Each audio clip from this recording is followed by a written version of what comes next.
আসসালামু আলাইকুম এভরিওয়ান, কি অবস্থা, কেমন আছো তোমরা? আশা করি সকলেই অনেক ভালো আছো। তোমাদের দোয়া এবং ভালোবাসায় আমিও অনেকটাই ভালো আছি। তো তোমাদের অকাল বন্ধন গল্পের 4 নম্বর পর্ব নিয়ে হাজির হয়ে গেলাম। তো চলো বেশি কথা না বলে করি দেরি, চলো আজকের গল্প শুরু করি।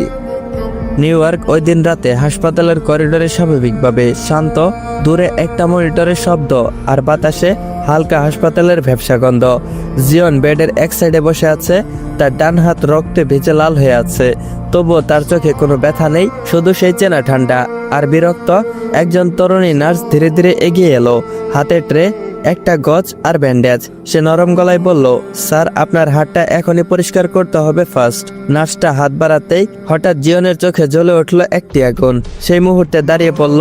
সে চেঁচিয়ে বলল, I hate girl, why is a girl here. তারপর চিৎকার পুরো রুমটাই কেঁপে উঠল। নার্সটা ভয়ে এক পা পিছিয়ে গেল, হাত কাঁপছে তার, চোখ বড় হয়ে গেছে, আর বলল, I am sorry sir, I was just. পাশে থাকা আয়ান ভরকে গেল। সচরাচর জিয়ন এইভাবে চেঁচিয়ে কথা বলা তো দূরের কথা, উচ্চস্বরেও কথা বলে না। সে এগিয়ে এলো, মহিলা নার্সকে দেখে বুঝে গেল যে জিয়নের চেঁচিয়ে ওঠার কারণটা কি। এইবার তার চোখে মুখে রাগ স্পষ্ট ফুটে উঠল। সে নার্সটার দিকে তাকিয়ে কঠিন গলায় বলল, I told him to call a doctor, why are you here. নার্সটা প্রায় কাঁদতে কাঁদতে বলল, স্যার আমি দেখছিলাম ওনার হাত থেকে প্রচন্ড রক্ত বের হচ্ছিল, যার কারণে আমি। আয়ান আর এক সেকেন্ডও তার কথা শুনেনি। তার কণ্ঠ ঠান্ডা কিন্তু ভয়ঙ্কর। You have exactly 30 seconds. নার্সটা থমকে গেল।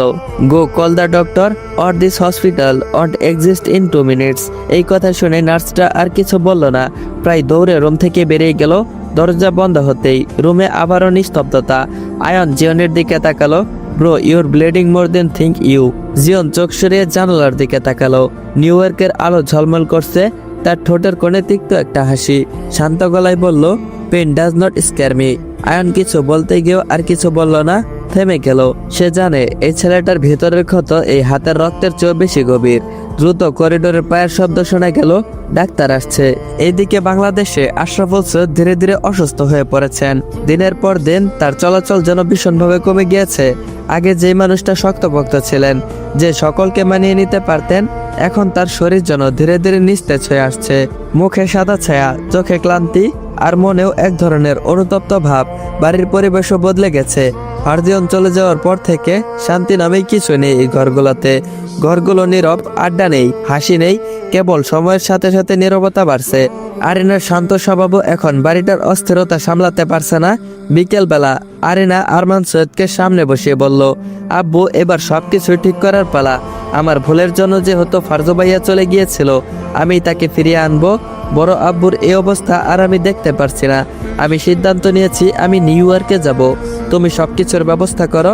আরমান সৈয়দ প্রথমে কিছুটা দ্বিধাবোধ করলেন। তিনি জানতেন নিউ ইয়র্কের দূরত্ব, বিদেশের পরিবেশ, ফারজিয়নের সঙ্গে পুনর্মিলনের ঝুঁকি। কিন্তু আরিনার চোখে দৃঢ়তা দেখে তিনি বুঝলেন এই মুহূর্তে বাধা দেওয়া ঠিক হবে না। আরমানের কণ্ঠে কষ্ট আর ভাবনার মিশ্রণ ঘটিয়ে তিনি বললেন, আরিনা মা, তুই একাই এত দূরে যেতে পারবি? তোর সমস্যা হবে না? আরিনা শান্ত গলায় বলল, তুমি চিন্তা করো না আব্বু, আমি পারবো। আমি শুধু ফারজু ভাইয়াকে ফিরিয়ে আনবো, আর কিছুই চাই না আমি। আরমান সৈয়দ সবসময় পরিবারের সুরক্ষার দিকে প্রথমে চিন্তা করতেন। এবারও উদ্বিগ্ন, কিন্তু আরিনার দৃঢ় চাহনি তাকে বোঝালো যে তাকে বাধা দেওয়া যায় না। সে মাথা নিচু করে বলল, ঠিক আছে মা, আমি সবকিছুর বন্দোবস্ত করব। ভিসা, ফ্লাইট, তোর জন্য সবকিছুর ব্যবস্থা করব। 7 দিন পরের ফ্লাইট আমি বুকিং করছি, তুই চিন্তা করিস না। তোর ছোট মামা মাহির শিকদার তো ওইখানেই পরিবার নিয়ে থাকে, ওরা তোকে পিক করে নিবে, আমি জানিয়ে রাখবো। তাছাড়া তোর জন্য অ্যাপার্টমেন্ট বুকিং করে রাখতে বলবো। পরের দিন সকালের রোডটা আজ একটু নরম। ভার্সিটির ক্যাম্পাসে ঢুকতেই আরিনার হালকা শালটা ঠিক করে নিল। চারপাশের পরিচিত মুখ, পরিচিত হাঁকডাক, কিন্তু তার ভিতরে যেন আজ অন্যরকম একটা ব্যস্ততা। মেডিকেলের বিল্ডিং এর সামনে এসে আহাত আগেই দাঁড়িয়েছিল, হাতে কফির কাপ, চোখে সেই চেরোচেনা দুষ্টমি। তিথি আর নীলে এসে একটু পরে যোগ দিল। আহাত হাসতে হাসতে বলল, আজ তোকে অনেক সিরিয়াস দেখাচ্ছে আরিনা, কি ব্যাপার তোর? আরিনা হালকা হাসলো আর বলল, কিছু না, একটু চিন্তায় আছি।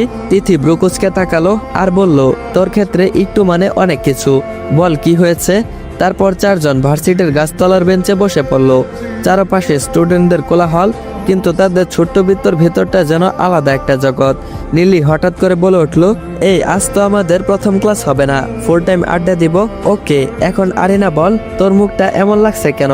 আরিনা কিছুক্ষণ চুপ থাকলো, তারপর ধীর গলায় গলাটা পরিষ্কার করে বলল, আমি নিউ ইয়র্ক যাচ্ছি। 1 সেকেন্ড নীরবতা, তারপর সবাই একসাথে চেঁচিয়ে বলে উঠলো, হোয়াট, সিরিয়াসলি? কিন্তু কবে? আহাত প্রায় লাফিয়ে উঠলো আর বলল, এটা কবে ঠিক করলি আর আমাদের এখন জানাচ্ছিস? আরিনা শান্ত গলায় বলল, আগামী সপ্তাহে আমার ফ্লাইট। এখন কতদিন থাকবো ওইখানে সেটা আমি জানি না। তিথির চোখ বড় বড় হয়ে গেল আর বলল, আগামী সপ্তাহে? আর তুই এতটা কোল? নীলি হঠাৎ আরিনার হাত ধরে ফেললো আর বলল, তুই জানিস না আমরা কতটা এক্সাইটেড? আহাত নাটকীয় ভঙ্গিতে বলল, আমাদের গ্রুপ থেকে এই প্রথম কেউ নিউ ইয়র্ক যাচ্ছে। ম্যাডাম, আপনি ইতিহাস তৈরি করতেছেন। আরিনা হালকা হাসলো, এত এক্সাইটেড হওয়ার কিছুই নেই, কাজ আছে সেখানে। তিথি চোখ সরু করে তাকালো আর বলল, আমরা জানি। আরিনা তাকালো আর বলল, কি জানো তোমরা? নীলি মুচকি হেসে বলল, তুই ফারজিয়ান ভাইকে খুঁজতে যাচ্ছিস। আরিনার মুখটা একদম শান্ত, কিন্তু চোখের ভিতরে একটা নরম কাঁপুনি, আর বলল, হ্যাঁ। আহাত এবার আর হাসলো না, গলাটা নরম হয়ে গেল। তারপর বলল, ভালো করেছিস, এমনিতেই অনেক দেরি হয়ে গেছে। কিছুক্ষণ সবাই চুপ রইল, বাতাসে পাতার শব্দ। তারপর হঠাৎ তিথি চেয়ার ছেড়ে উঠে একটু কাছে এগিয়ে এসে বলল, শোন আরিনা। আরিনা তাকালো আর বলল, বল। তিথি আর নীলির চোখ দুটো যেন চকচক করে উঠলো। আমরা জানি এটা অদ্ভুত শোনাবে। নীলির সাথে সাথে যোগ করলো, তুই যদি সময় পাস তাহলে। আহাত মাঝখানে ঢুকে পড়লো, মানে যদি একদম অলৌকিকভাবে যদি ঘটে যায়। আরিনা হালকা হাসলো আর বলল, কি বলতে চাচ্ছ তোমরা? তিথি একটু লজ্জা পেয়ে বলল, জিয়ন তো নিউ ইয়র্কেই থাকে। তিথি দ্রুত ব্যাগ থেকে কয়েকটা রঙিন কাগজের খাম বের করলো। এটা আমাদের ফ্যান লেটার, অনেক আগে লিখে রেখেছিলাম, ভেবেছিলাম কোনোদিন দেওয়া হবে না। আরিনা একদম অবাক আর বলল, কি? আহাত এবার হাসলো আর বলল, আর আমার জন্য একটা অটোগ্রাফ। আরিনা মাথা নাড়লো আর বলল, না না, এসব আমি পারবো না, আমি তো তাকে চিনিও না। নীলি মিনতির সুরে বলল, প্লিজ আরিনা, আমরা তো কোনোদিন নিউ ইয়র্কে যেতেই পারবো না। তিথি চোখ বড় বড় করে বলল, তুই একবার চেষ্টা করলেই হবে। আরিনা একটু অস্বাভাবিকে পড়ে গেল, আমি তো ফারজিয়ান ভাইকে খুঁজতে যাচ্ছি, তাহলে এসব? আহাত গম্ভীর গলায় বলল, আমরা জানি, আর আমরা তো তোকে চাপ দিচ্ছি না। তারপর হালকা হেসে চুপ করলো, কিন্তু তুই যদি সময় পাস, যদি কপালে থাকে। কিছুক্ষণ চুপ করে থাকলো আরিনা, বন্ধুদের চোখে স্বপ্ন, উত্তেজনা, বিশ্বাস। শেষমেশ সে ধীরে বলল, আমি প্রমিস করছি না। তিনজনের মুখ একসাথে ঝুলে গেল। তারপর আরিনা যোগ করলো, কিন্তু আমি যদি সময় পাই, আমি ট্রাই করব। পরের মুহূর্তে তিনজন একসাথে চেঁচিয়ে বলে উঠলো, ইয়েস। আহাত খুশিতে বলে উঠলো, এইটা নিউ ইয়র্ক ডিল। আরিনা হেসে বলল, এত খুশি হওয়ার কিছুই নেই, কিন্তু তার নিজের বুকের ভিতরে যেন একটা হালকা উত্তেজনা জমে উঠলো। নিউ ইয়র্ক, ফারজিয়ন, আর সেই অজানা একটা নাম জিয়ন। হয়তো এই যাত্রা শুধু কাউকে খুঁজে পাওয়ার নয়, হয়তো এই যাত্রা একটা অজানা দরজা খুলে দিবে। আরিনা আকাশের দিকে তাকালো, মনটা অদ্ভুতভাবে বাড়ি, আবার দৃঢ়। নিজের ভিতরে সে বলে উঠল, আমি আসছি ফারজো ভাইয়া, এবার আর পালানোর সময় নয়, এবার দেখা করার সময়।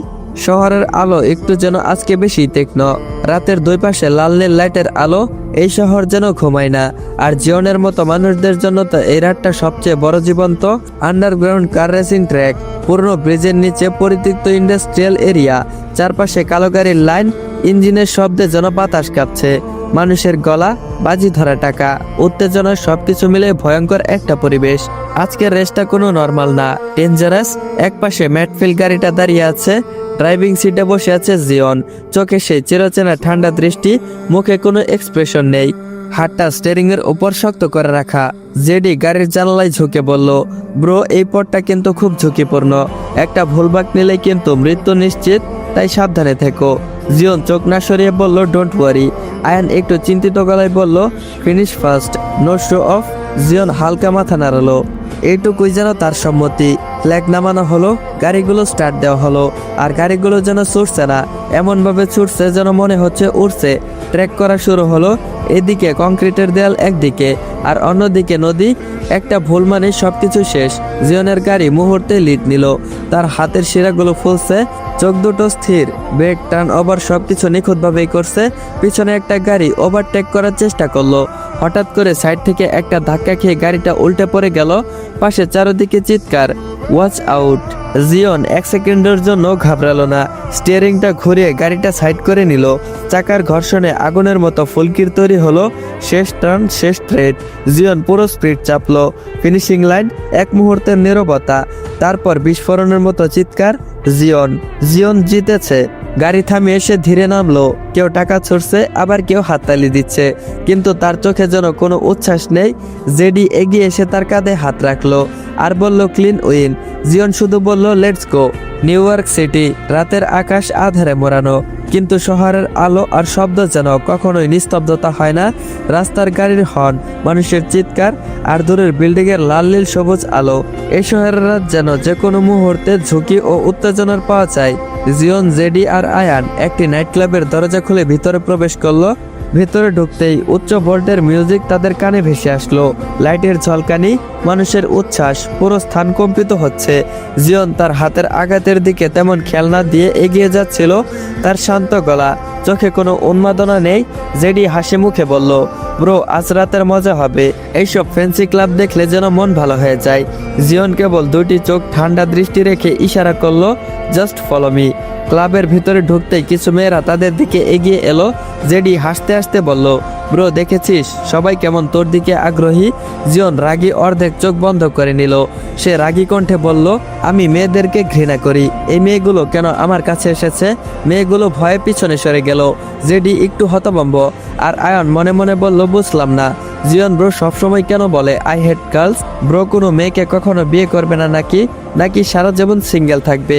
জিওন আরো এগিয়ে গেল, তার হাতে মৃদু কাঁপন, মুখে পাশের একটা লাল রক্তের রেখা, কিন্তু কোনো ভয় নেই। হঠাৎ একটা মেয়ে কাছাকাছি আসতে নিল, যেন তাকে প্রবল করতে চাইছে, কিন্তু এইদিকে সে এক মুহূর্তের জন্য তাকালো না। রাগে তার হাতে থাকা গ্লাসটার দিকে চেপে ধরলো। গ্লাসের কাঁচ ভেঙে গেল এবং জিওনের হাতে কাঁচ ফুটে গেছে। তার হাত কেটে রক্ত বের হচ্ছে, কিন্তু সেদিকে যেন তার বিন্দুমাত্র খেয়াল নেই। জেডি আতঙ্কিত কণ্ঠে বলল, ব্রো কেয়ারফুল। জিওন কোনো দিকে খেয়াল না করে বলল, I told you I hate girls. Ayan এখনো চুপ করে নিজের ভিতরে ভাবতেছিল। সে মনে মনে বলছে, দূর, আমি এসব কি ভাবছি? ব্রো একদম খাঁটি বিশুদ্ধ পুরুষ। এরকম রাগ, এরকম আবেগ কোনো মেয়ের জন্য নয়, এগুলো শুধু সাকসেসের জন্য। জেডি নীরবভাবে জিওনের পাশে দাঁড়ালো। ক্লাবের চারপাশের লোকেরা অবাক হয়ে তাকিয়েছিল তাদের দিকে। কেউ কেউ ফিস করে বলল, হু ইজ দিস গাই? মিউজিকের তালে তালে মানুষ উচ্ছ্বাস করছে। জিওন এক মুহূর্তের জন্য তাকালো। ক্লাবের মেঝেতে রক্তের দাগ পড়েছিল, কিন্তু জিওনের পায়ে কোনো রক্তের দাগ ছিল না। সে নিজের হাতের রক্ত মুছল না, বরং হাত নাড়া দিয়ে বলল, গেট আউট। মেয়েরা একে একে পিছনে সরল। জেডি এবং আয়ান একে অপরের দিকে তাকালো।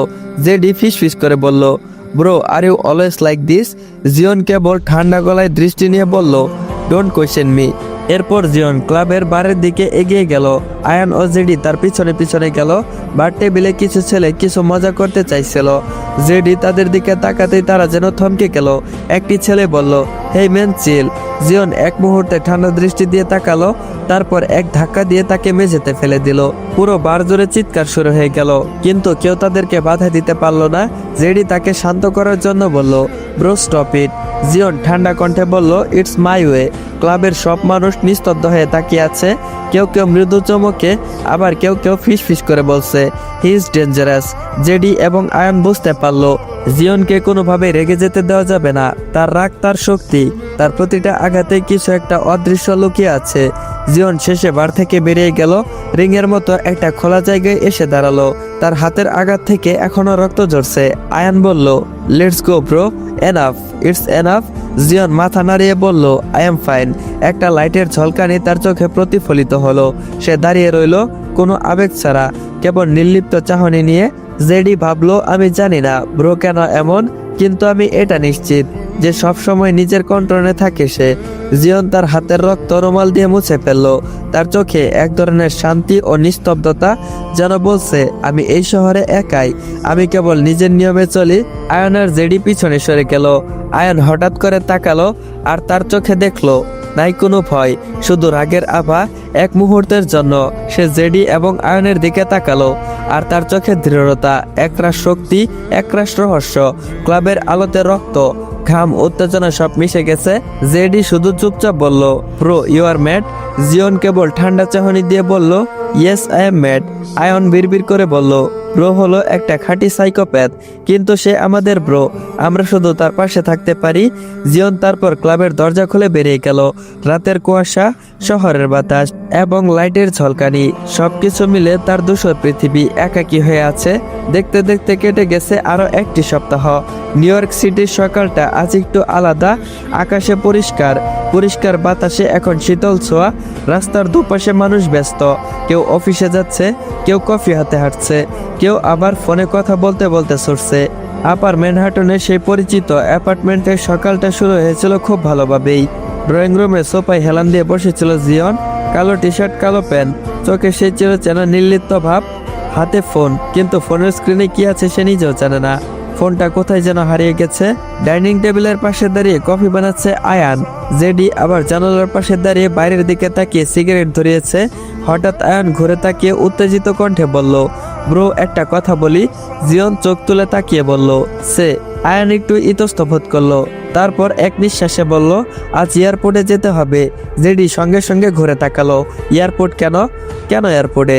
আয়ান কফির মুখটা হাতে নিয়ে হাসলো আর বলল, আমার কাজিন বাংলাদেশ থেকে আসছে, আজ সকালে ল্যান্ড করবে, ওকে রিসিভ করতে যেতে হবে। জিয়ন এবার ধীরে চোখ তুলল, তার দৃষ্টিতে এক বিন্দু আগ্রহ নেই। সে বলল, গো এলন। এই দুটা শব্দ বলে সে আবারও ফোনের দিকে তাকালো। আয়ান থমকে গেল, সে জানতো এমনটাই হবে। তারপর বলল সে, প্লিজ ব্রো। জিয়ন ঠান্ডা কণ্ঠে বলল, I don't go airports. JD হালকা হেসে বলল, হ্যাঁ তোর তো মানুষের ভিড় একদম সহ্য হয় না। আয়ান তৎক্ষণাৎ জেডির দিকে তাকিয়ে বলল, তুই চুপ কর, আমি জিয়ন ব্রোকে সাথে নিয়ে যাব। তারপর আবার জিয়নের দিকে ফিরে তাকালো, প্রায় আকুতির সুরে বলল, ব্রো আয়না, আমি একা গেলে বোরিং হয়ে যাব। আয়ান অদ্ভুতভাবে তাকালো আর সে বলল, that's not my problem. Ayan হতাশ হয়ে সোফায় বসে পড়ল। কিছুক্ষণ চুপ করে থেকে আবারও বলল, দেখ জেডি থাকবে, কিন্তু তুই না থাকলে কেমন জানি লাগবে। আমরা তিনজন সবসময় একসাথে। জিয়ন আর কিছু বলতে দিল না। জিয়ন বিরক্তির চোখে তাকিয়ে বলল, আই ডোন্ট কেয়ার। আয়ান এবার সত্যি নরম হয়ে গেল, তার চোখে অনুনয় স্পষ্ট। সে বোঝাতে চাইল, ব্রো প্লিজ, 7 দিন ধরে ফ্লাইট রেস, তারপর আরো কত কিছু করে যাচ্ছি, আজ না হয় একটু চেঞ্জ হোক। আমাকে একটু সাপোর্ট করার জন্য অন্তত আমার সাথে আয়। জেডি এবার গম্ভীর গলায় বলল, ব্রো আয়ান যখন এত করে বলছে, তুমি আমাদের সাথে আসো। জিয়ন ধীরে ধীরে উঠে দাঁড়ালো, জানালার কাছে গিয়ে বাইরের দিকে তাকালো। সে চোখে হঠাৎ অদ্ভুত এক ছায়া খেলে গেল। দাঁতে দাঁত চেপে বলল, ফাইন। একটা শব্দ আয়ান যেন বিশ্বাসই করতে পারছে না। সে বলল, সিরিয়াসলি? জিয়ন ঘুরে তাকালো আর বলল, 1 ঘন্টার বেশি নয় কিন্তু। আয়ান লাফিয়ে উঠে বলল, ওকে ডান, লাভ ইউ ব্রো। জেডি মুচকি এসে বলল, দেখলি আমি জানতাম রাজি করানো যাবে। জিয়ন ঠান্ডা গলায় বলল, don't make it a habit. 1 ঘন্টা পর জিয়নের কালো গাড়িটা এয়ারপোর্টের সামনে এসে থামলো। চারদিকে মানুষের ভিড়, ট্রলি টানার শব্দ, ঘোষণা, প্লেনের আওয়াজ। গাড়ি থেকে নামতেই জিয়নের ভ্রু কুঁচকে গেল। এই জায়গা তার ভালো লাগছে না, খুব বেশি মানুষ, খুব বেশি শব্দ। আয়ান উত্তেজিত হয়ে বলল, ব্রো ওই দিক দিয়ে আসবে, গেটের নাম্বার 5। জেডের চারপাশে তাকিয়ে বলল, বাংলাদেশি ফ্লাইট মানে এখনই ভিড় জমবে। তারপর জিয়ন পকেটে 2 হাত ঢুকিয়ে রইল, চোখে সানগ্লাস, মুখে কোনো অভিব্যক্তি নেই। মানুষ আসছে, কেউ হাসছে, আবার কেউ কাঁদছে, কেউ আবার জড়িয়ে ধরে আছে। হঠাৎ কোথাও থেকে একটা ছোট মেয়ের কণ্ঠ ভেসে আসলো, আব্বু। জিয়নের বুকের ভেতরটা হালকা কেঁপে উঠলো। সে নিজেকে সামলে নিল। আয়ন হঠাৎ করে চিৎকার করে উঠল, ওই যে একজন তরুণী, হাতে একটা ছোট্ট ব্যাগ, পরনে কালো বোরখা, তার উপর আবার ওভারকোট, মুখে কালো মাস্ক। শান্তি আর উচ্ছ্বাস নিয়ে বেরিয়ে এলো সে আর বলল, আয়ান ভাইয়া। আয়ান এগিয়ে গেল মেয়েটির দিকে। আয়ান হাসতে হাসতে বলল, ওয়েলকাম টু নিউ ইয়র্ক আরে ডিয়ার। আসসালামু আলাইকুম এভরিওয়ান। অকাল বন্ধন গল্পের 4 নম্বর পর্বটা এইখানেই এন্ড করা হলো। তো পুরো গল্পটা যারা যারা দেখতেছো, তো তারা অবশ্যই কমেন্ট বক্সে জানিয়ে যাবা যে পুরো গল্পটা তোমাদের কাছে কেমন লাগতেছে। আর হ্যাঁ গাইস, এই গল্পের এন্ডিংটা তোমরা কিভাবে চাও? হ্যাপি এন্ডিং চাও নাকি স্যাড এন্ডিং? অবশ্যই কমেন্ট করে তোমরা তোমাদের মতামত জানিয়ে যাবা। তোমরা যেটা বলবা সেটাই হবে। তোমরা যদি হ্যাপি এন্ডিং চাও তাহলে আমি হ্যাপি এন্ডিং দিব, আর যদি বলো যে স্যাড এন্ডিং চাও তাহলে আমি অবশ্যই তোমাদের কথা মতো স্যাড এন্ডিং করব। তো তোমরা কি চাও সেটা অবশ্যই তোমাদের কমেন্টে মতামত জানাও। আর হ্যাঁ গাইস, এই ভিডিওতে একটা টার্গেট থাকবে, যদি তোমরা এই ভিডিওতে 200+ কমেন্ট আর 500+ লাইক কমপ্লিট করে দিতে পারো, তাহলে পরবর্তী পর্বটা আমি খুব শীঘ্রই নিয়ে আসব। আর পরবর্তী পর্বটা আমি 30 মিনিট প্লাস দেওয়ার চেষ্টা করব। যদি তোমরা কমপ্লিট করে দিতে পারো তাহলেই আমি 30 মিনিট প্লাস দিব। আর যদি কমপ্লিট করতে না পারো তাহলে 20 মিনিট বা 22 মিনিট হবে, বা তার থেকে কমও হতে পারে, কিছু করার নেই, কারণ আমি ব্যস্ত থাকি। তারপরেও তোমাদের জন্য গল্প রেকর্ড করি। আর দেখো আমার গলার ভয়েসটাও কেমন যেন চেঞ্জ হয়ে আছে, কারণ আমার ঠান্ডা লাগছে, যার কারণে আমার গলার ভয়েস এমন হয়ে গেছে। তো তোমাদের কাছে কিছুই চাওয়ার নাই, শুধু তোমাদের থেকে একটু ভালোবাসা আর সাপোর্ট চাই। যদি তোমরা এটুকু দাও তাহলেই হবে। ভয়েসটা অন্যরকম শোনালেও কিছু করার নেই, আমার ঠান্ডা লাগছে যার কারণে আমার গলা ব্যথা করতেছে। তারপরেও তোমাদের জন্য আমি ভয়েস রেকর্ড করছি। তো চলো আমরা মূল কথায় ফিরে যাই। যদি আমার দেওয়া টার্গেট কমপ্লিট করে দিতে পারো তাহলে আমি তোমাদের কথা ভেবে অবশ্যই আমার কথা রাখবো। আর হ্যাঁ গাইস, যারা যারা চ্যানেলে নতুন এখনো চ্যানেলটা সাবস্ক্রাইব করো নাই, তারা অবশ্যই চ্যানেলটা সাবস্ক্রাইব করে বেল আইকন নোটিফিকেশনটা অন করে রাখবা, যাতে করে পরবর্তী পর্ব আসার সাথে সাথে তোমরা দেখতে পারো। তো গাইস, দেখা হচ্ছে পরবর্তী পর্বে। ততক্ষণ পর্যন্ত সবাই ভালো থাকবা, সুস্থ থাকবা। আল্লাহ হাফেজ।